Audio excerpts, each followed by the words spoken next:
This is Andy Purewal for Boxing Social in association with Betfred, and I'm delighted to be joined by Freeway Rick Ross and Rick Glazer over Zoom. Firstly, Freeway, how are you? I'm well. How are you? I'm good, thank you. I'm good. And Mr. Glazer, how are you? I'm doing well. It's a little cold and chilly in Buffalo, New York, but we're under COVID conditions, but doing the best I can under the circumstances. And glad to be here with you today. I appreciate you both giving up some time. Let's obviously get straight into it, Freeway. Firstly, you've said it's your son's birthday, so how are you treating him today? Well, we just come from breakfast, so he had breakfast today, and he still got to go to tennis practice though. Freeway, obviously, you've entered the world of boxing now, but just before we come on to that, for anybody who isn't familiar with your background, your life story, I'd just like to touch on it a little bit, provided that's okay with you. You've lived an interesting, a colourful life. Yeah, so just talk But me who had through never heard of my background? Where they been? Oh, no, no. I grew up in Los Angeles. I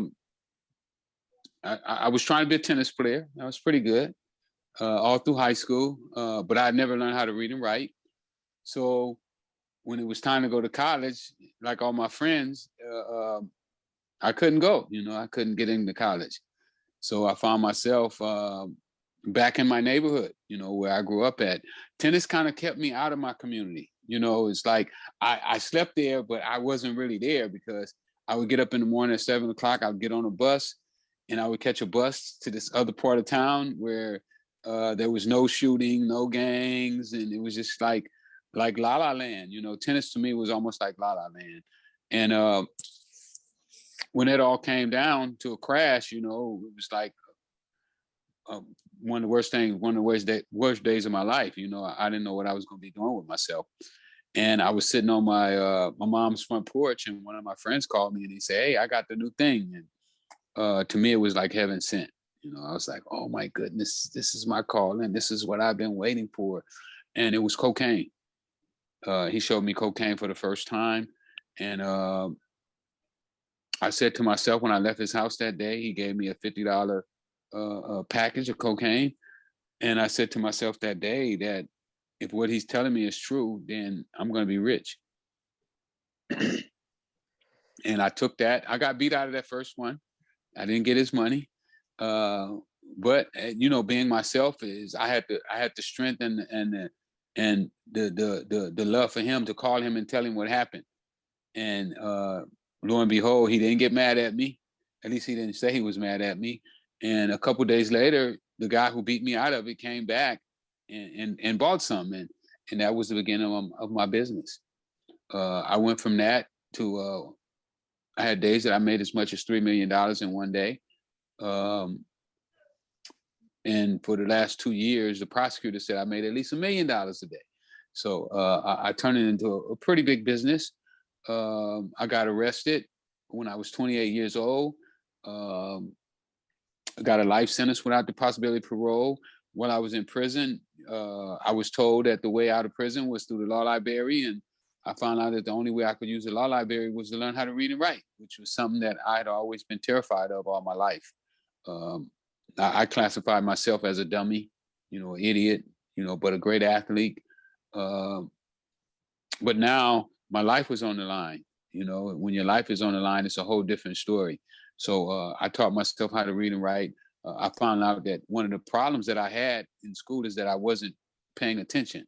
I didn't put my focus on reading because I didn't understand why was I going to read? Nobody that I knew was benefiting from reading. So why was I asked to read? Give me something that I can see people benefiting from. I got an interesting life. I was sitting in prison and I thought about my life and I was like, well, if they'd have been given a test for criminology, I would have got an A in every course, because in my neighborhood, you could learn how to do almost any crime that you wanted. But if you wanted to learn how to do real estate, there was nobody there to teach you. If you want to learn how to be a doctor, there was nobody in my neighborhood to teach you how to be a doctor. So it wasn't me. I take some responsibility as well, but the opportunities had not been availed to me. You know, like if you want to teach somebody something, you have to expose them to that which you want them to know, because there's no way that you can expect somebody who's never been exposed to pick something up. So I learned how to read and write. I got so good at doing the law that I could go to court and I could argue with my lawyer. First, I started off arguing with my lawyer. Then I started off arguing with the judge, and then I argued with the prosecutor. And next thing you know, I found an issue that eventually got me out of prison. And I won. You know what was really impressive is probably one of the most impressive things in my whole life, and nobody really knows about it, is when I got my life sentence. The judge asked me, did I have any final words? And I told her, oh, I'll be back. And that means that I was going to win my appeal. And the judge told me when I walked out the door, well, I'll be here when you get back. And when I came back to court, you know what she told me? You kept your word. And lo and behold, that the same judge that gave me a life sentence had become to be fond of me, you know, almost like would joke with me in court. And I found out that even her clerk really was fond of me. You know, she would tell my lawyer, how is Rick? You know, when my lawyer was seeing in court, when I talked to my lawyer, he would tell me that she was asking about me. And I was like, what?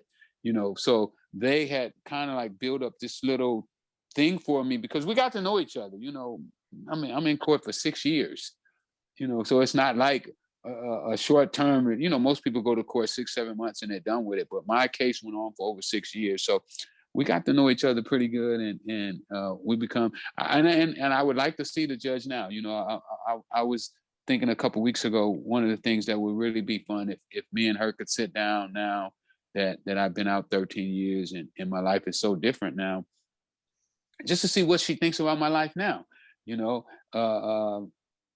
because she, you know, she saw my life from the police's, well, she saw it from both our standpoints, but more so from the police's standpoint than my standpoint, because in federal court, the prosecutors have more leeway, I guess is what you would call it, than the defendants. Freeway, that's some breakdown of your life today. Obviously, questions galore. I'd like to throw at you. Just kind of going back to your earlier days when you did get involved with selling drugs. What did you ever feel threatened? Did you ever feel like you was getting involved in a business which could have brought harm to you? Not at first, I didn't. When I first started, I was the youngest guy in it. You know, this was an older. I mean, nobody could afford a gram of cocaine at that time was like $350. I mean, nobody could afford it. So it was an older people game, and most of the people that was in had money. You know, it wasn't like it is now with the gangbangers who've gotten involved. You know, and I'm partly the reason of that. You know, because I wanted to make it affordable so that those guys could get involved. You know, that was my plan, is to bring people in who didn't have the money to get involved. So when I first started, I didn't understand that it was definitely a dangerous business. You mentioned earlier, you know, those days when you could have made up to $3 million, and you had the judge then, or in court, they said you may have made upwards of $1 million. When you was making those types of figures, Freeway, when did the point come through in your life where you thought, what do I do from this point? How do I not just continue to grow, but maybe look to do something else with my life? I did other things. I had motel.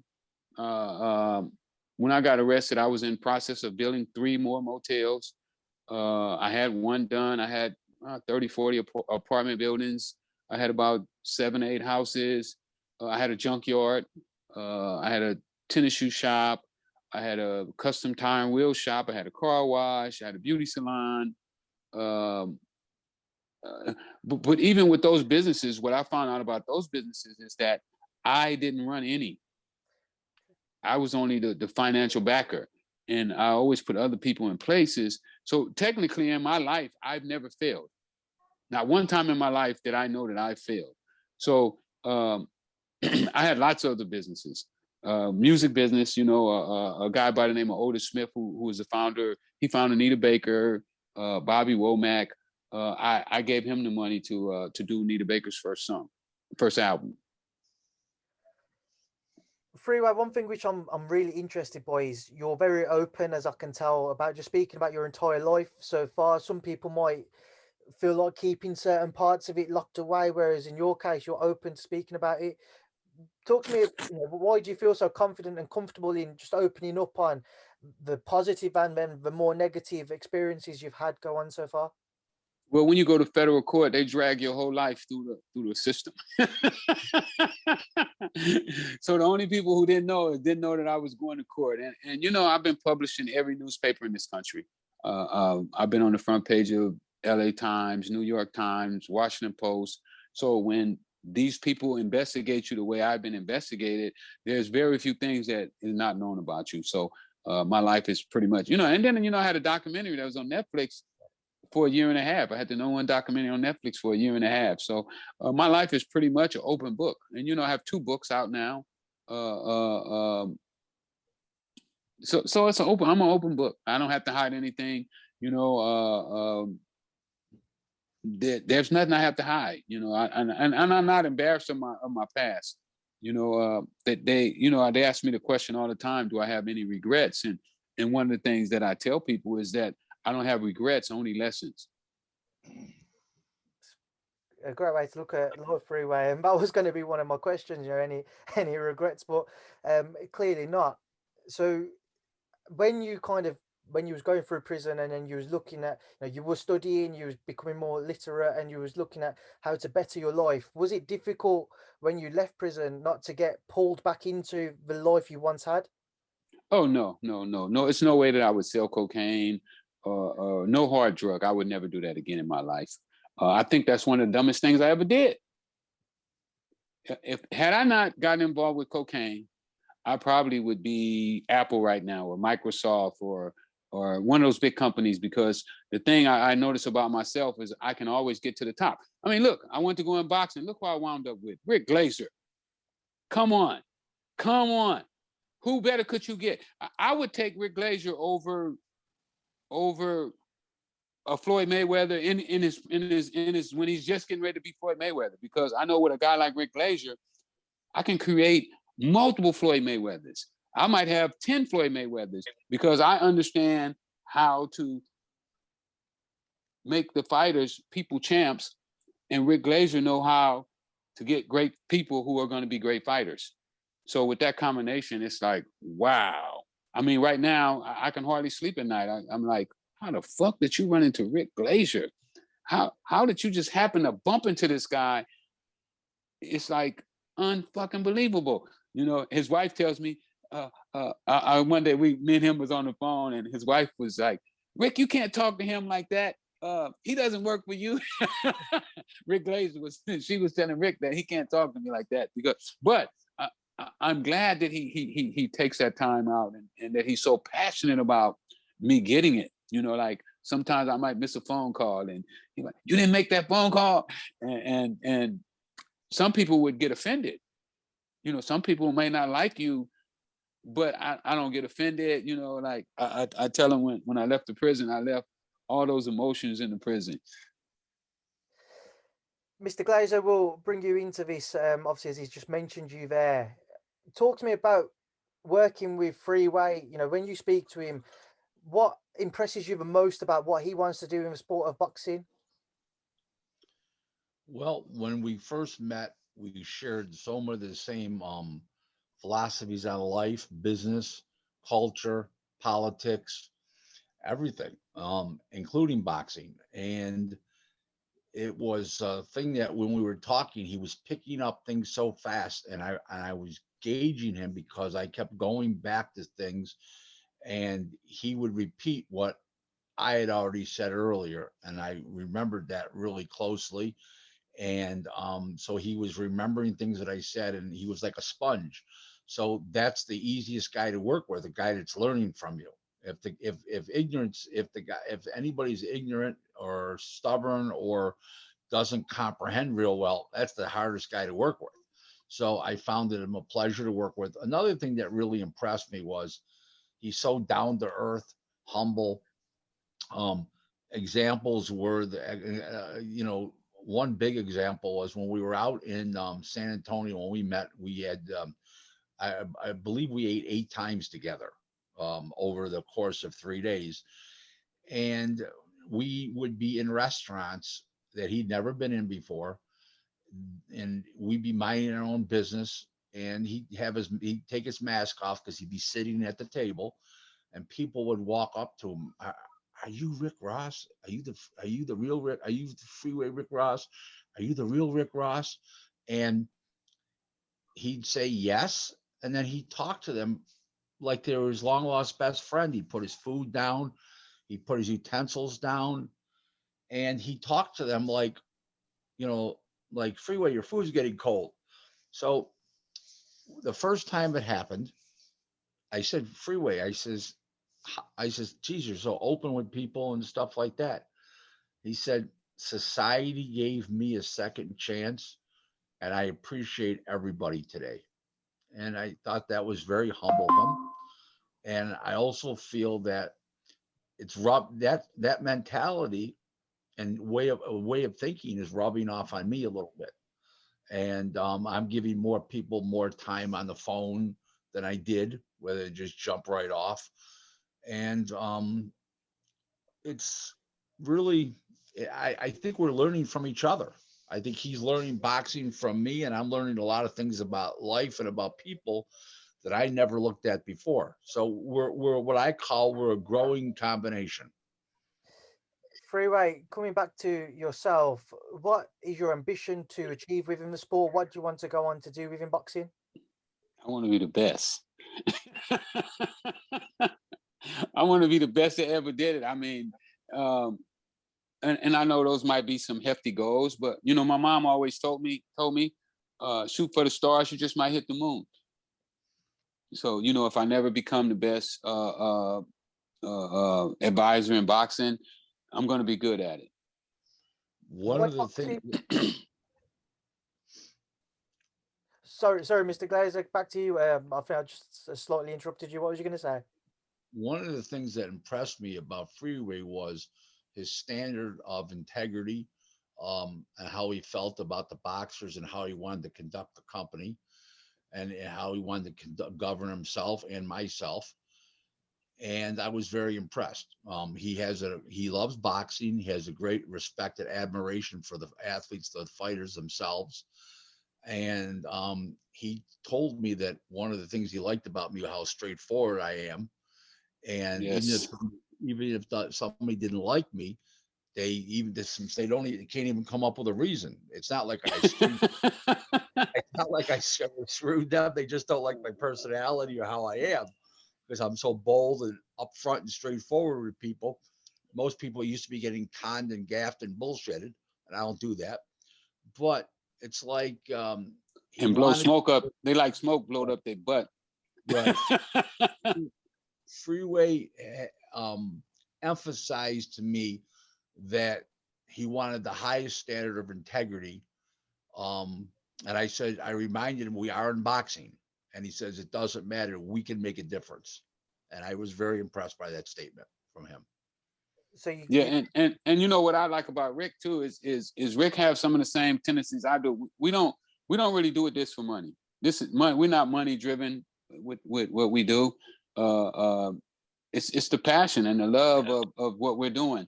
When you're just doing something for money, you don't get that same enthusiasm as you get when it's just like, oh, I'm enjoying myself. And I think when me and Rick are working together, we both really enjoy ourselves. We have fun. We laugh and we joke and it's just a fun, pleasant environment. It's not like, oh, I got to get every nickel. I gotta get every dime out of the situation. And for me, I enjoy being in situations like that. So, guys, talk to me about the venture the pair of you are going on together. Then, so what are you? Well, how's it all going to start up, and what should everybody expect to see from the pair of you moving forwards? Well, Freeway had one fighter before I came into the fold, and we've expanded it to 5 more fighters since. So there's 6 fighters, 5 signed to Freeway, Team Freeway Boxing. Then there's 1 fighter that he has under his personally. we had fights scheduled for some of the guys for February, but because of the COVID, they're getting pushed back to both both February. Both Februarys are putting in pushed back to March and April. On no fault of ours, strictly the COVID. We're looking to sign fighters that are very, very, very good young prospects that are either looking for their pro debut or early stages undefeated. Like everybody else, we're looking for the hot prospects. I mean, the contenders, like everybody else. But what we're also looking for is people of high character. That's going to be number one. Okay, character means a lot in my eyes. And also, we're looking for fighters that were cast aside by managers, advisors, and promoters that maybe lost a fight, maybe they shouldn't have lost, and they were cast aside. We're looking for those type of fighters too to give them a second chance. Rick says to me, told me in our original meetings, and has continued to tell me this. He said that life gave him a second chance. Society gave him a second chance, and he wants to give those fighters that found themselves in an unfortunate situation. He wants to give those fighters a second chance too, that lost a fight and stuff. To me, I get asked the definition of a bum all the time. People call fighters bums. Okay, but to me, a bum has zero to do with ability. A bum is a person of bad character who doesn't give 100% of himself training and doesn't give himself 100% of himself at a fight. That's a bum. It's a character thing. It's a character thing. Okay. A guy can be 8-12 and not be a bum. 8 wins and 12 losses, not be a bum. If he's given 1,000% of himself, 100% of himself.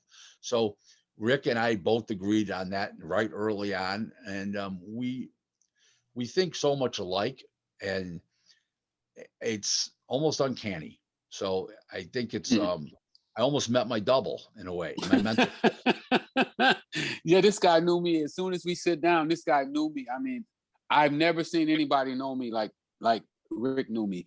And I've met a lot of people. I have some people right now investing $30 million into my movie, and they don't know me like Rick Glazer knows me. So to have somebody like that on your side who really gets you, like a lot of people don't really get you. They kind of know you a little bit, but they don't really get you. I think Rick really got me, and I'm just so fortunate that he was willing to take the time out and to start educating me, because I feel like right now I'm going back to school. But I like it this time. It ain't like when I went to school, I only wanted to play tennis. Now I want to learn. Andy, some of the things that really caught me about Rick was that are very unusual. He's not flashy at all. Very down, like I said, very down there, humble. There's no gold dripping off of him. Doesn't even wear a watch, basically speaking. And very unusual. He's a vegan for 30 years. He's actually his 31st year of being a vegan. So I think those two things right there tell you about how much where he is in his life, and where he wants to be. He told me that he told me this boxing venture is not about money. It's about, for himself, it's about his businesses that he has. He's got an awful lot of businesses now. It's about generational wealth for his children, who are 8 and 10 respectively. And it's not about him. He's got what he wants in life as far as personal effects and material things. And he wants generational wealth for his kids. And that's what it's about. So he's doing everything for the right reasons. I mean, everything, his philosophies, his mottos, how he wants to run the business, how he's running his personal life, and everything attracted me to the situation.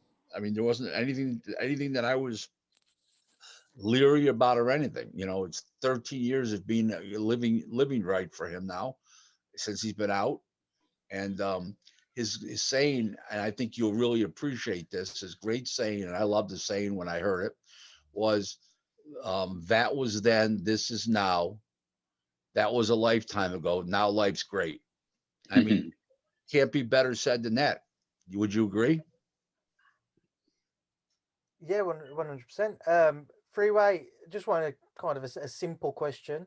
Why boxing? Out of any sport, out of anything you could do, why the field of boxing? Why this sport? Well, when I was sitting in prison, I'm writing my book, right? And I'm going back over my whole life. Where I went right when I should have been going left, when I should have went straight and I didn't go straight. So I'm doing this, and I was sitting. I was like, wow, remember that day you was at Caesar's Palace, and all the dope boys from LA. We were all sitting at this great big table. We had the biggest table in Caesar's Palace, and Don King recognized us. He walked up to the table. I probably was about 21, 22 then, and he shook everybody's hand at the table.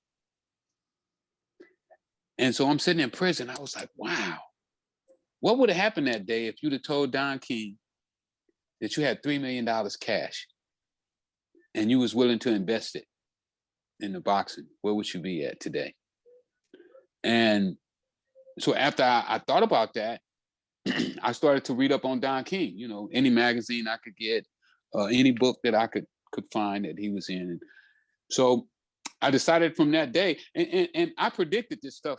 If you want to go and look, anybody who don't believe me, they wrote an article in LA Magazine, 2013. The article came out, but this guy interviewed me when I was still in prison with a life sentence. In boxing, I told him that I was getting into boxing.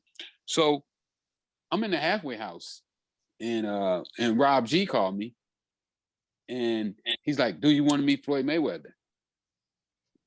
And I was like, "Who is Floyd Mayweather?" And he's like, "You don't know Floyd Mayweather? He's the hottest boxer in boxing." So I said, "Of course I want to meet him, because I'm planning on getting into boxing." So he hooks me up. Floyd comes and picks me up. 2 brand new cars he brings from Vegas. And I'm thinking that Floyd saw me the same way Rick Glazer sees me now. And it wasn't that. He had a vendetta with this rapper that had took my name, and he was trying to get back at the rapper. So he really was just using me to get back at the rapper and to build up his street cred. So with all that stuff built up, it made me go harder with the boxing. Now I just don't want to be in boxing anymore. I want to dominate boxing. And Andy, here's the good news. I don't need Freeway Rick Ross for street cred. I got my own. So I'm here for all. I'm here for all the right reasons. Freeway's run off. I can see somewhere. He'll be right back. He'll be right back. What questions you got for me? Rick was kind of coming towards the end there until he'd done a disappearing act, but yeah, No, he'll be right back. He'll be right back. Looking forward to seeing, obviously, what you guys have for everybody in the boxing world. What's what? I'm sorry. I wanted to show you my books, Andy. Oh, that's it. Okay, he's gone to get his books. This is my autobiography, and this is my first 6 months out of prison. So people can find out, what it was like in my first life, and then they can find out how I had to deal with being out of jail broke.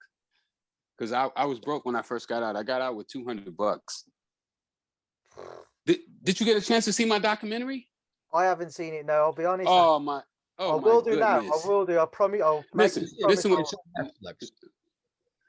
You got to check out the doc. It's called Freeway Cracking the System. You got to read LA Magazine. I guarantee you, when you read that magazine, we're gonna do this interview again. Okay. Well. And you got to read the Esquire magazine article, 2000, and I think that came out in 2013 too. It's the 80th anniversary. I'm the key story in there. I tell a story when I go to the colleges and speak to the kids. I show them the magazine and I say, they gave Obama the cover, but they gave me the magazine. Oh, you know what? I got one of the magazines right here. Hold on. Andy? Yes, Rick.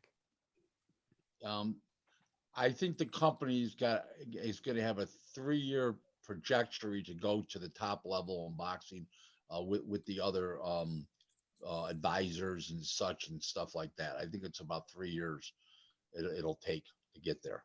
That's my people have asked me that question, and that's what I'm telling everybody, because that's how I feel. I think the first 2 years you're gonna spend building up the fighters that you got, and then by the time the third year comes around, there'll be an explosion of the fighters. You know, they'll explode on the scene. So that's how I feel. Got ya. Freeway, you back? Yes. This is the magazine here. Got ya. Can you see it? Yeah. It says the crack king is back.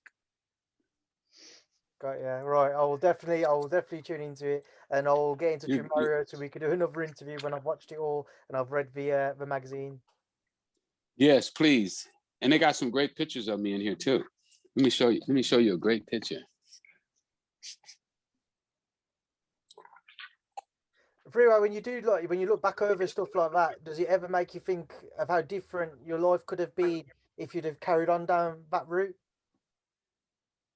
I definitely know that I could have been anything that I wanted to be. And I'm not just saying this for me, because right now I'm living my life for all the poor kids all over the country who don't have the parents who knows how to feed the kid the information that they need to succeed. Like my two babies, they're great tennis players now. They got a private tennis coach and they're doing great in school. Both of them are a grade or two ahead in school, but it's because they have somebody that knows how to mold them. See, when I was coming up, I allowed the streets to mold me. I allowed the pimps, the drug dealers to control my thoughts. I allowed television to sink into my mind and to convince me of what I should be, instead of being able to think for myself and to think what I wanted to be. By the way, I read over 300 books before I left prison too. I just want to drop that in there. So all y'all who think, because I had a couple meetings when I got out with some big movie producers, Ori Emanuel from William Morris Endeavor, Jeff Berg, Spencer Boomer, and these guys. What they didn't understand is that they wasn't dealing with the same Rick that they had been reading about in the newspapers, that I went to prison and I educated myself. I read some great books, and my three favorite, I always drop them. I got to drop these on your listeners. Think and Grow Rich by Napoleon Hill, The Richest Man in Babylon by George Classy, and As a Man Think by James Allen. All my fighters must read those books. Those books are mandatory reads because I understand how those books pointed my life out to me and showed me that I could have been anything else that I wanted to be, that I didn't have to allow myself to become a drug dealer. For money. I was a sellout. I was selling out for money. So in my life, I'll never sell out for money again.